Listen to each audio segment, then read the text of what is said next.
I grew up in a Pentecostal church, and at the time, as a kid, you don't know very much about what's going on, so you just try to follow the norm and follow and go along with what is being told to you. As a child, your parents are doing this, right? Your aunts and uncles and everyone else that you know is going along with this madness, as you determine later, that is going on here, and you really can't figure it out. And as I grew older and grew and became a police officer and took some courses around cult psychology, not so much cult psychology, but it was about cults and how to deal with them. And you may find someone running down the street and how to deal with that.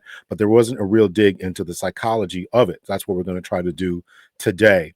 My name is Dr. L. I have a PhD in psychology. I'm a retired police officer, and we're going to discuss today something that is going on within the country concerning the MAGA cult. There are those who are calling it that, or at least they're trying to call it that, and their assessment of the potential for danger. As I record this, we are still dealing with the break out, the blowback, the concern of not only about Donald Trump, but the passing of Charlie Kirk in a heinous manner. And I think that it's really creating a polarization and a divide within the country. And I am concerned about that. I'm concerned about that from a law enforcement perspective. I'm concerned about that from a racial perspective. I'm concerned about that from the future of the country perspective. Came across a video today that we're going to talk about in a second here, but thank you so much for coming to the breakdown. Make sure you hit the like button, subscribe, share, all that kind of good stuff. Again, as a retired police officer who talks about police on this channel, I think it's essential to talk about this type of thing and really try to get into the heart and the mind of these people who are involved in cults, because they don't know that they're in it. And what can we do to get them out of it? And what can we do to wake them up, shake them up, and bring them to the light? I do have a forensic psychology. I do have a master's degree, excuse me, in forensic psychology. So I do delve in this a little bit. But we're gonna listen to some people who have far more expertise than I. So let's first try to give a definition of cult, and I'm going to put this on the screen here. This has always been difficult for people to define, but we're going to give it a shot here. And this is called cult conversion from the perspective of families, implications for prevention and psychological intervention. And you see the first line there that's not highlighted. It says it's the first line of the paragraph says groups of psychological abuse, or GPA, groups of psychological abuse. That's one definition that people are trying to give for those. You can run into many different definitions. American Psychological Association, American Psychiatric Association, what police define as cults, what the FBI define as cults, right? It constitutes a social problem that is difficult to operationalize and demonstrate in scientific terms. One of the biggest things is, what's the difference between a cult and a religious organization or church? People don't want to look at it the same way, but there can be non-religious cults. Political organizations are certainly an example. But thanks to a growing body of research into the phenomenon, it is possible to affirm that cults are a threat to public health. According to West and Langone, 1986, these groups are characterized by expressions of excessive devotion or dedication to a person. So here's the definition we're going to use: excessive devotion or dedication to a person, idea, or thing, and of using unethical manipulation, persuasion, and control techniques to achieve these goals. Examples include isolation from family and friends, the increase of suggestion and submission, application of strong group pressure, cancellation of individuality, and critical judgment.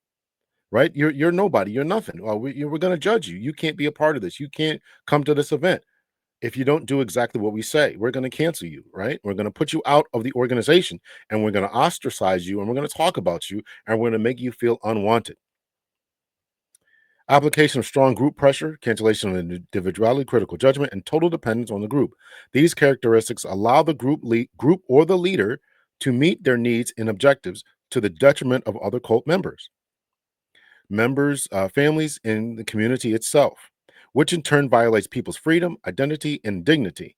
Official epidemiological data are limited by the difficulty of identifying and locating these groups, but some authors estimate that in the United States alone, there could be upwards of 25 GPAs, or groups of psychological abuse or cults, up to 2,500. The question we're going to ask today and we're going to delve into is MAGA one of these psychological groups? So let's get into it here. Let me stop the screen share. Now, before we get into it here, the author is going the persons I'm going to listen to, or we're going to listen to today, have a couple of books that I think that we really should that you should really read. One is by this author, Bandy X. Lee, The Psychology of Trump Contagion: An Essential Danger to American Democracy, and All Humankind. Here's another book that I just bought today.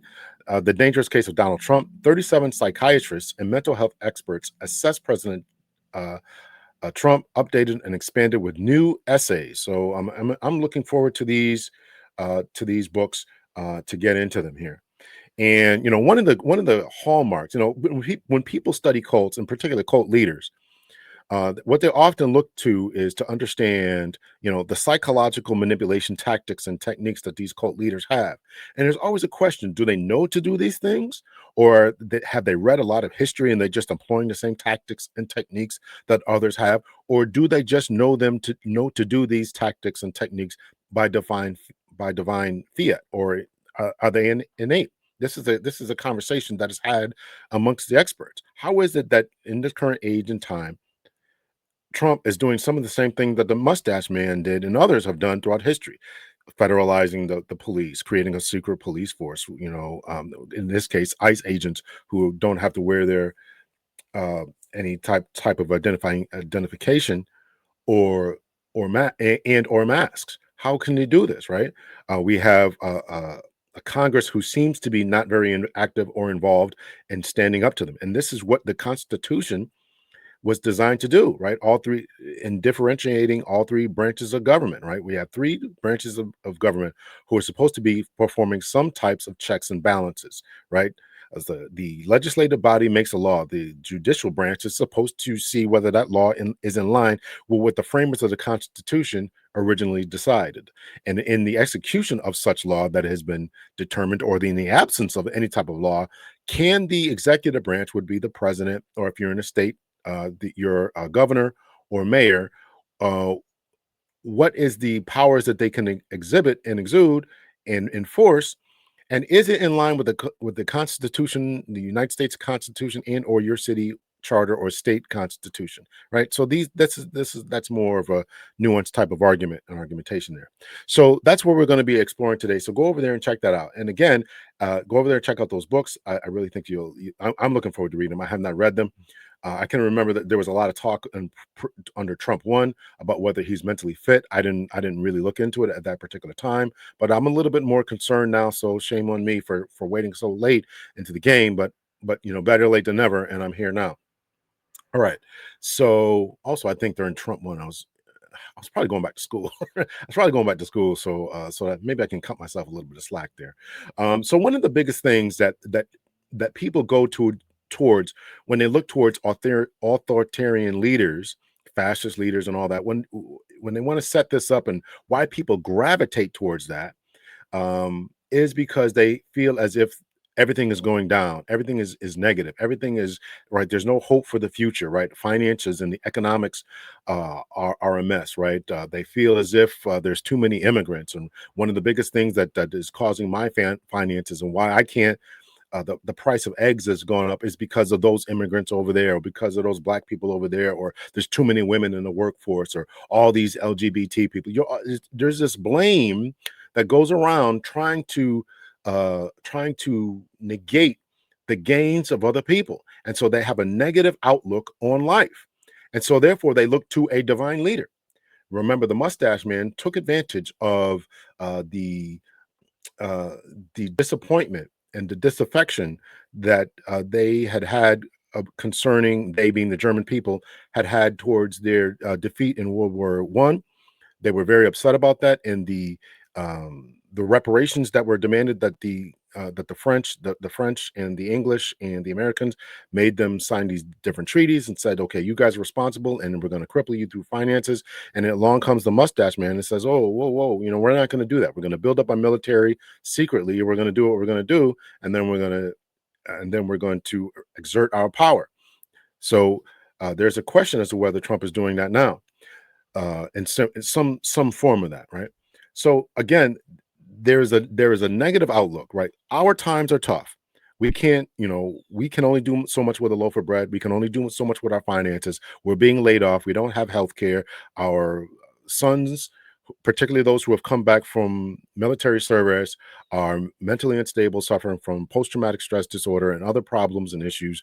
We got all this going on, and it's all the problems of the blacks. It's all the problems of women in the workforce. It's all the problems with all these minorities. It's all the problems of all these different people, except the people who are passing these laws, et cetera, et cetera, right? So we're looking at the wrong people, and we're looking for someone to get us out of this mess that has been made. So we take a look at this. This comes from Pew Research, right? Since last year, decline in share of Americans who have at least some confidence in the nation's future. When you look at that, right, there's a decline, right? You can see that those who are Republican or tend to lean Republican, because there are independents out there, right?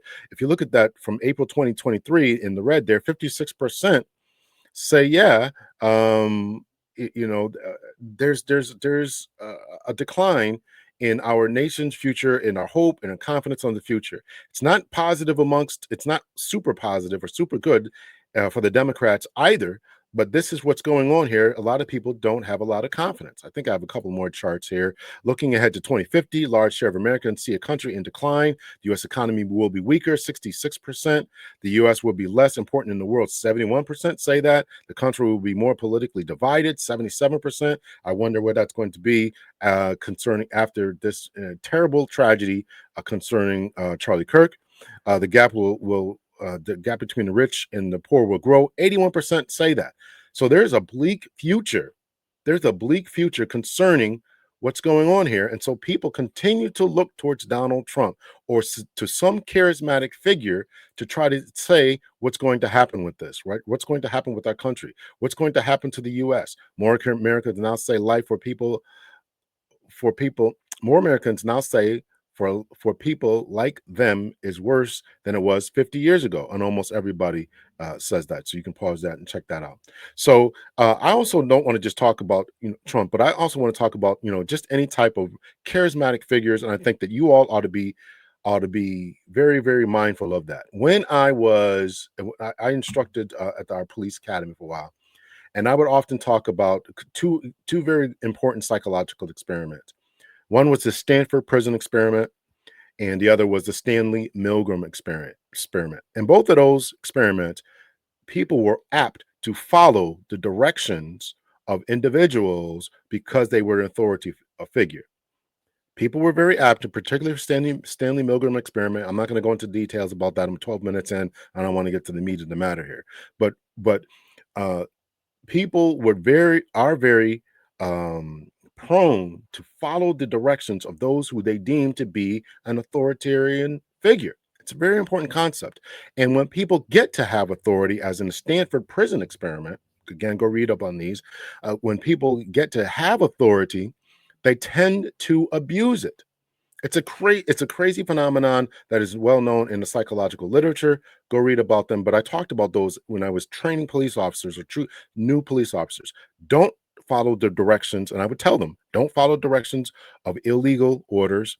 And when you get to have this authority, do not abuse it. That's why I told them about those two particular experiments.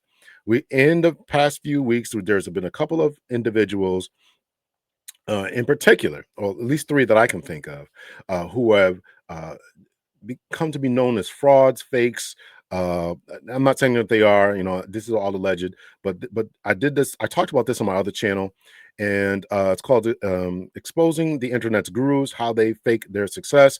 And this comes from, a lot of different people. There's Cheyenne Bryant, Sadia Khan, Umar Johnson, Derek Jackson. These people were not living what they were saying they were living, doing what they say they were doing, but yet they somehow had a huge following, each and every one of them. And many of them still today have a huge following, people sending them money, et cetera, et cetera. You can watch that or go view that on Dr. L's podcast. So I'm not just talking about MAGA.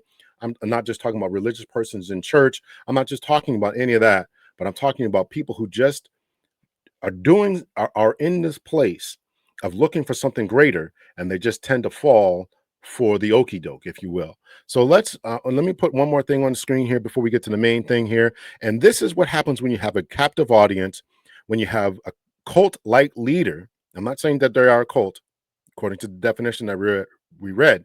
But I am saying that people in these circumstances and in these situations can, for a number of reasons, fall for charismatic leaders, people who they think are speaking from God for God, and go after all that. So here is Dr. Ritchie. I'm just going to try to play it here. Uh, this comes from the Young Turks. Dr. Ritchie says, pastor claims black people are more dangerous than white people. Racist pastor, black people are more dangerous than white people. This comes from Indisputable with Dr. Ritchie. Again, this so you can go over to the Young Church and watch this, but just listen to what this pastor has to say and think about the cult mentality that this man is beginning to spew here, right? If there's someone who is black in our church, and they've been in our church and we know them and they love the Lord Jesus Christ, great. We're not talking about that person, right? But we're talking about when you go into a crowd of people. If you go into a crowd of strangers and they're white strangers, there's some danger. If they're black strangers, there is 30 times more danger. And what basis does he have to say anything like that? There isn't any, right? So he is telling his congregation, or he's having a conversation right now, but just imagine this man indoctrinating his church that they should have conversations. Members of his church, parents in his church, should have conversations with their young children, telling them to stay away from black people, stay away from groups of black people or Hispanic people or certain individuals, right? This is what this is what's going on here. This is a cult-like mentality. Let's fast forward this here to a little bit here. Put them up.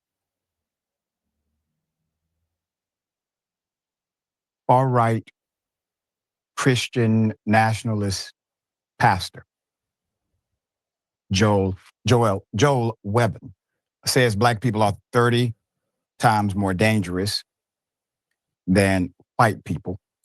I want to fast forward there, so we can get to the next segment here. You can go over to Dr. Ritchie's on YouTube and finish watching what he's got to say about this. Black people. Here it is. If you're a Christian white parent who loves the Lord and loves your children, that you need to have the talk.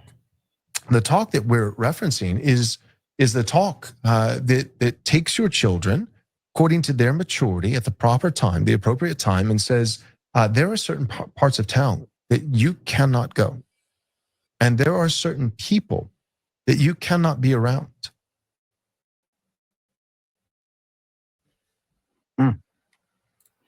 Now, nobody has a problem with him saying that, at least I don't have a problem with him saying, listen, you got to avoid certain people at all times, because of, there's certain parts of town you shouldn't go. There's certain type of people, but those people are called criminals, right? And so you got to be able to differentiate that. And when he talks about being a white parent, having that talk, he's obviously talking about people who are not of the same hue. So you can go over there and finish watching that. A lot of people, he's been getting a lot of play about that. So I don't know if he's going to respond to it and try to clean that up.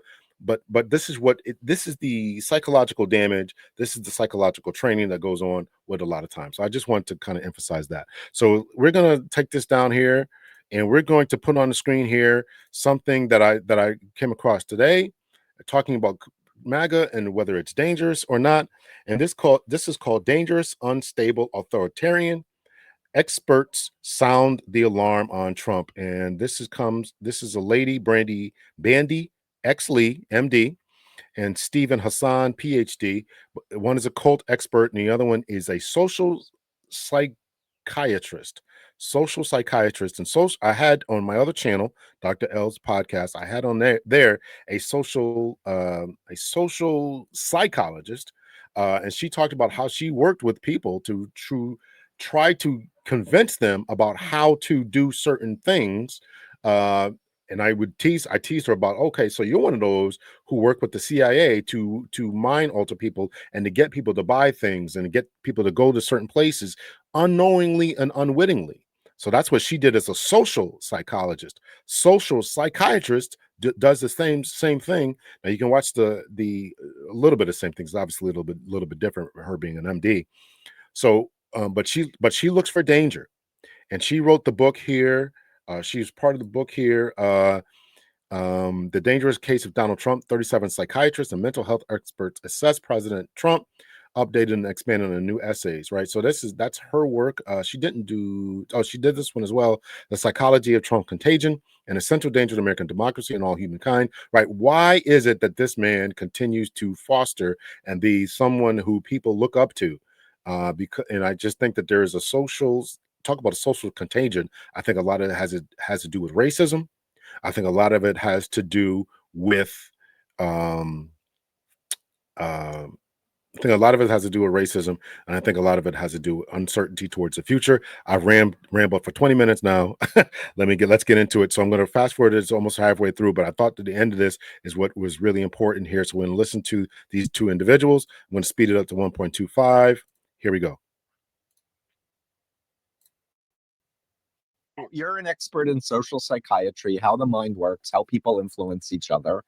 I really would like to ask you to opine in this moment in time, as many people who are coming out of the Trump contagion effect. What should family members and friends who've had people get radicalized into MAGA, how do they, please advise us on, I know my advice, but I want to hear yours as well. I think you're really the expert in this area. And as you know, I've practice mostly prevention and intervention with violent offenders. Mhm. So I have seen over and over again how gang leaders, prison kingpins, Right. and those who lead these groups with severe psychiatric symptoms, just like Donald Trump, who are violence prone and collect followers. Yep.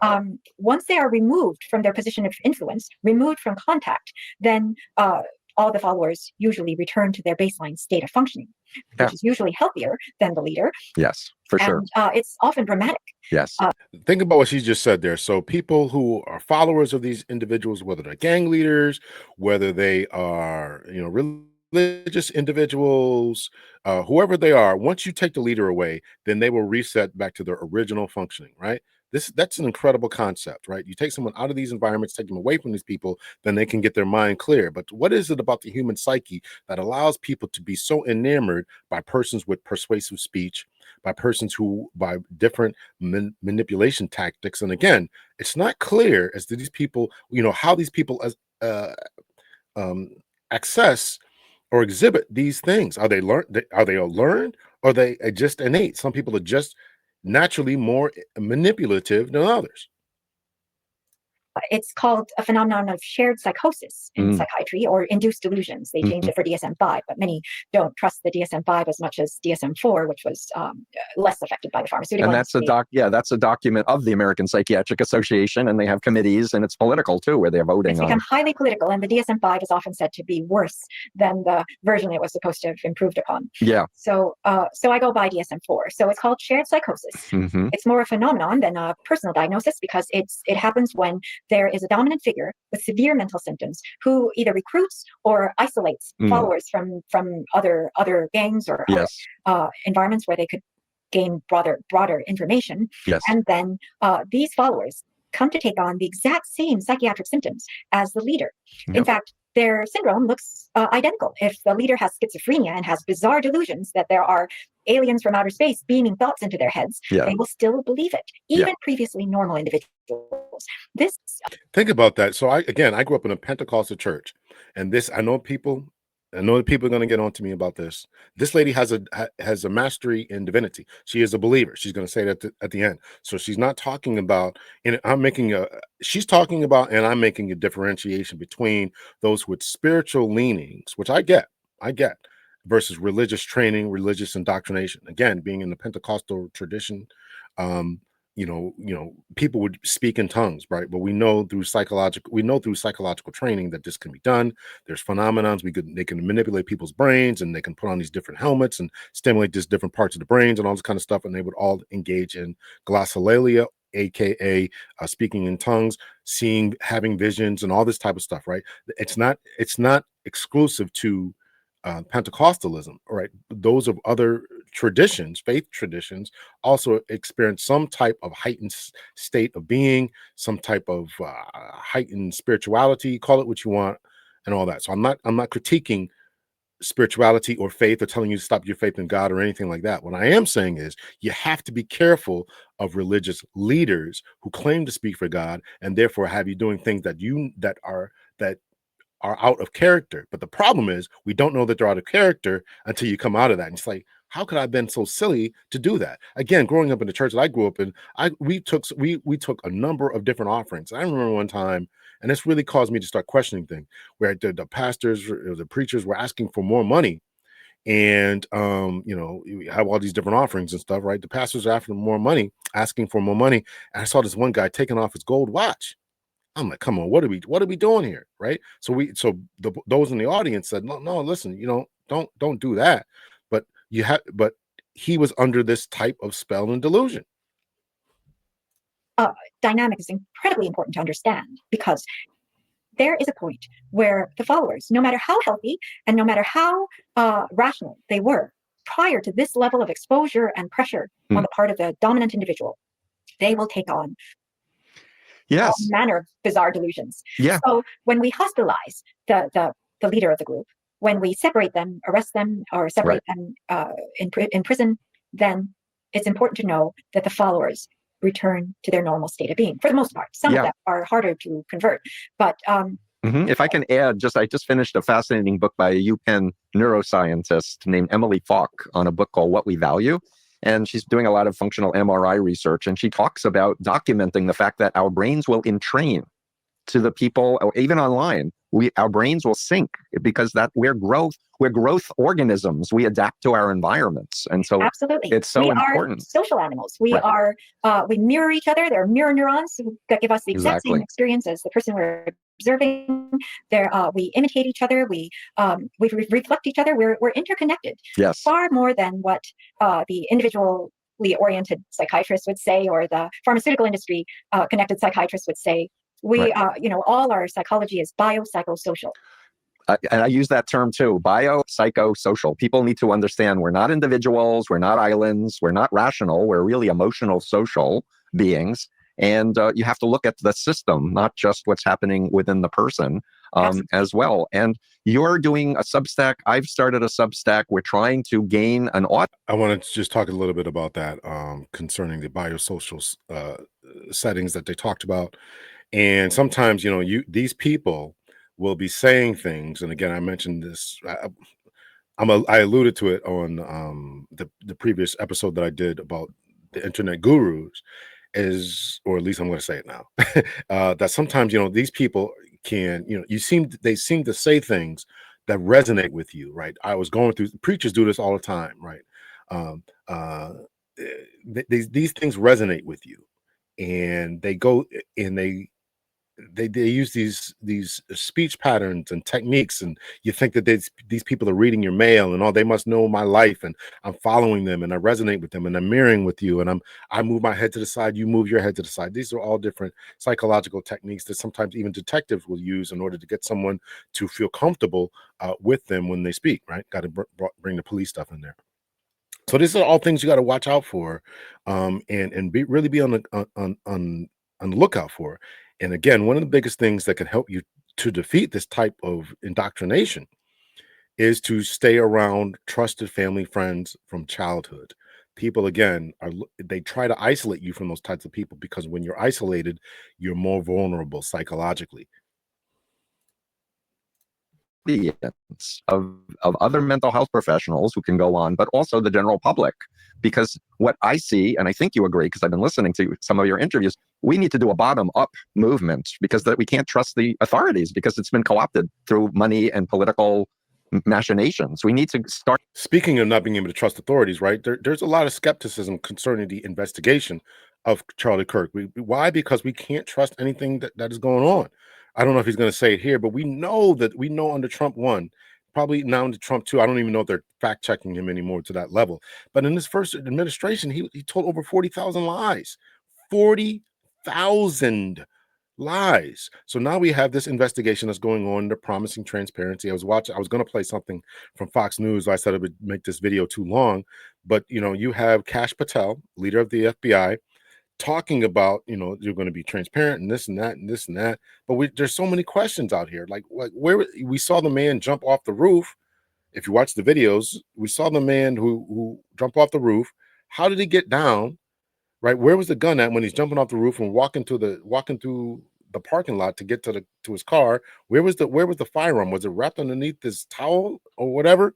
Right. So there's a lot of questions going on here. Did he just throw it down? Did he reassemble it later? Was it disassembled and put in his backpack, and was it reassembled later? How did he know where to line up at? All these different questions that people have concerning what happened on this particular day and time. How did he know to be in this particular spot? Remember, there was a tent, an awning, and Charlie Kirk was partially covered by it, but the particular angle that he had was practically perfect. How did he know to be at this particular place, time? I mean, there's a lot of forensic analysis that has to go in this, and there has to be an explanation as to how this happened. Who else knew about it? Are there text messages? Are there Discord messages? I'm hearing that there are some Discord messages that are in Discord itself is saying, no, we don't know what you're talking about. So a lot of investigation has to go into this. So it's going to be curious to see how this investigation goes. But a lot of us are questioning this because of this manipulation that is going on and the untruths that we have had. And so now in the political purging of the upper brass, if you will, the upper echelon of the FBI, we don't know who to believe or who to trust. And this is they talk about this in this episode. I'm not going to play it or the full episode. Definitely go watch it. But they talk about this, that the cleaning house, the attack on the media and the attack on the intelligentsia is part of the overdoing, the undoing of different democracies throughout history. At the bottom and educate everyone up and get rid of this takeover and we destruction. need to improve our collective mental health. Yeah. And the way to do so is to start by education. That is a main public health intervention. And thank you for bringing up my Substack. I know you'll list the links, but let me just say bandyxlee.substack.com. I also have a website, bandylee.com, and the World Mental Health Coalition and the World MHC.org, where Steve's concept, freedom of mind, has been adopted in our Declaration of Freedom of Mind as essential to safeguarding our collective mental health during times of authoritarianism and essentially takeover through mind control and spread of contagious disease. Yeah, so I've been banging the drum to not block and cut off your family and friends who have joined MAGA, and be warm and ask questions. Don't try to argue logically or rationally, and be a good active listener, mirror back to them, make sure they feel heard, and ask questions that provoke reality testing and such. Absolutely. Because people will exit on their own. Mental health principles that work with a mental health issue. A collective mental health issue is also a mental health issue that we need to approach using our well-established, studied over a century and a half principles that we should not shun from public awareness, or otherwise it would be like going back to the plague. Before we had scientific knowledge and public health interventions, we had the plague, which wiped out half of Europe's population at one time. We know that we do not have to live through that, even though we somewhat did under the COVID-19 pandemic. That should serve as a lesson that if we do not respond with the scientific intellectual knowledge that we have, then we will fall right back to becoming under the COVID-19 pandemic, we led the world in number of deaths, and we were the epicenter of COVID deaths, now marking over 1.2 million deaths. Yeah.